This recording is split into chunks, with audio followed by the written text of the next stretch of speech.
Shalom, salam sejahtera bagi Bapak Ibu, Saudara-saudara, anak-anak yang dikasihi oleh Tuhan Yesus Kristus.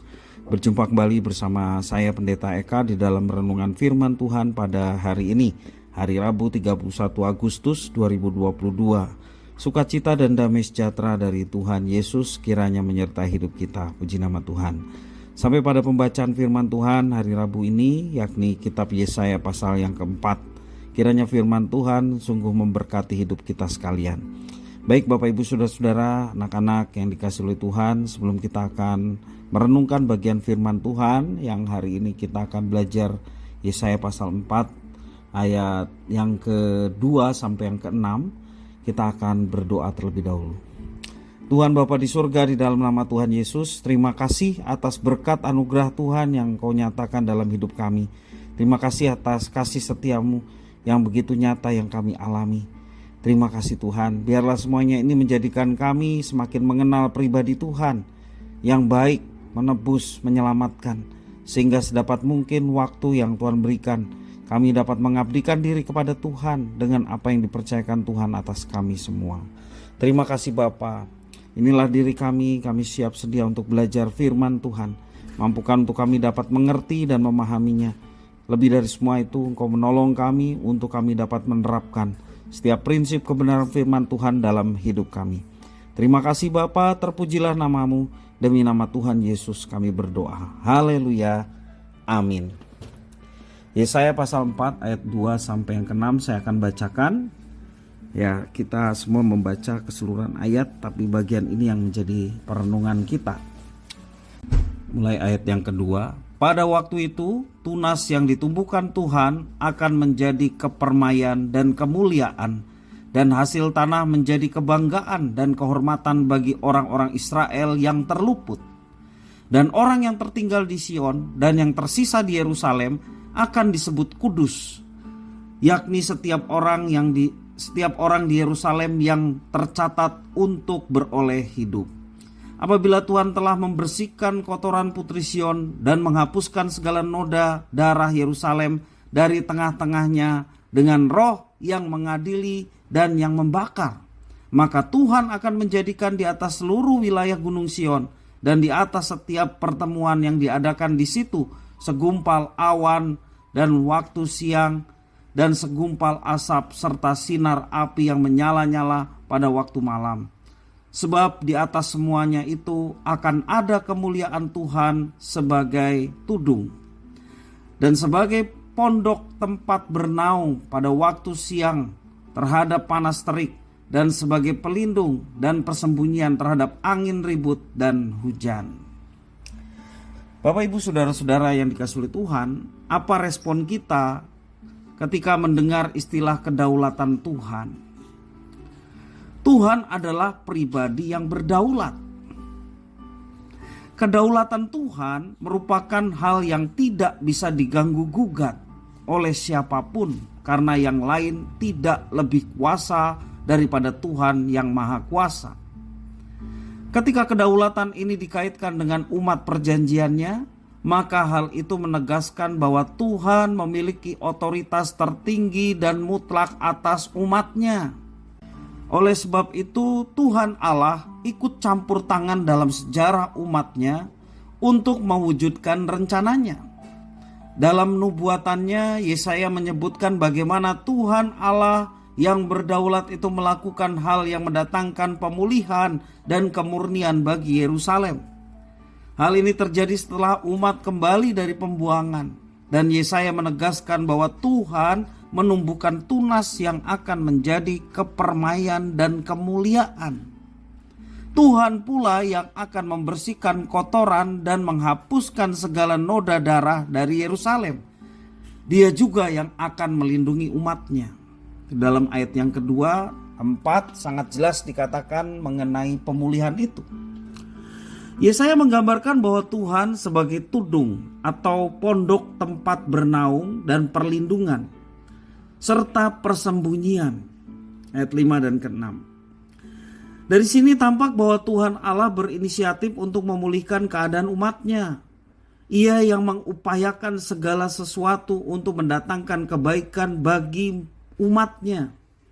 Dan semua ini akan terjadi pada orang-orang Israel yang terluput dan orang Yerusalem yang tercatat untuk memperoleh hidup.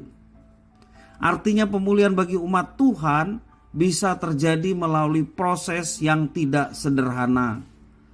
Pemulihan hanya berlaku bagi mereka yang rela dibersihkan dari kotoran dan segala noda darah dengan roh yang mengadili dan yang membakar. Luar biasa. Akhirnya Tuhan Allah mengendaki pemulihan hubungan antara dirinya dan umat kesayangannya, umat perjanjian, yakni umat Israel. Bersyukurlah karena Tuhan Allah yang juga kita sembah adalah Tuhan Allah yang berinisiatif untuk memulihkan umatnya. Saat ini kita lebih jelas lagi, melalui Yesus Kristus, pintu anugerah pemulihan dibuka. Tuhan Allah telah mengambil inisiatif. Oleh karena itu, kita sebagai umat yang melihat karya Tuhan yang sedemikian besar bersikap responsif terhadap apa yang diinisiatifkan Tuhan.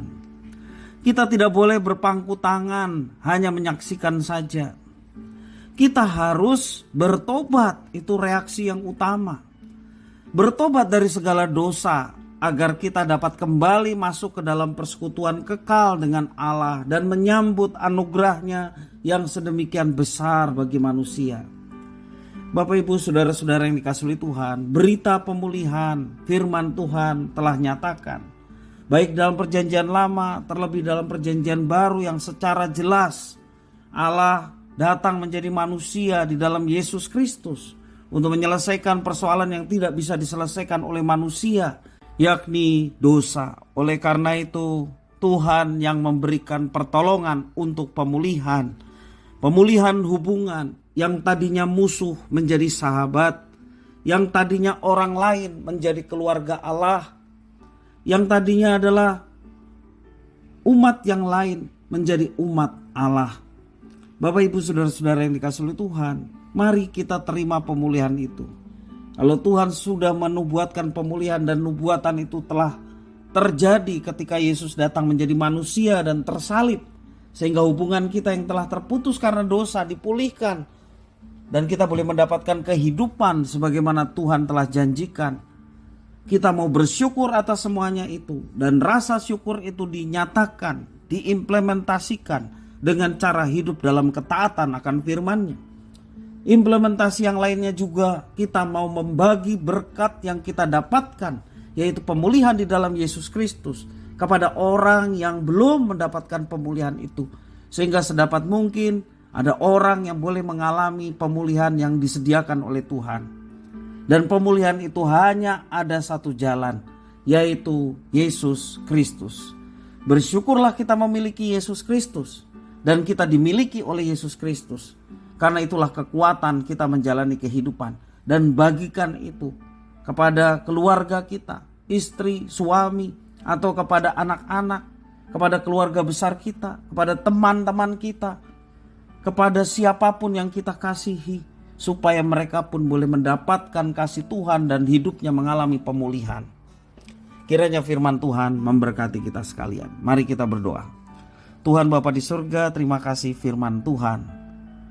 Engkau telah menubuatkan pemulihan karena Engkau Allah yang berinisiatif hal yang baik bagi manusia. Terlepas umat Allah telah jahat di mata Tuhan, mendapatkan penghukuman, tetapi Tuhan tetap mengasihi umat Allah dan memberikan pemulihan. Dan setiap umat yang merespon pemulihan itu dengan bertobat, mengakui segala kesalahan dan dosanya di hadapan Tuhan, dan mau berkomitmen hidup benar di hadapan Tuhan, maka Tuhan memberikan pemulihan.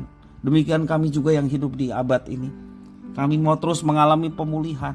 Segala kekeliruan, kehilafan, dosa yang seringkali kami masih pelihara ataupun masih kami kerjakan, kami berdoa dalam nama Tuhan Yesus, kami mau hancurkan semuanya itu, dan Tuhan yang menolong kami untuk pemulihannya, sehingga hidup kami semakin hari semakin berkenan kepada Tuhan. Terima kasih ya Tuhan. Inilah doa permohonan ucapan syukur kami atas firman Tuhan. Demi nama Tuhan Yesus kami berdoa. Haleluya. Amin.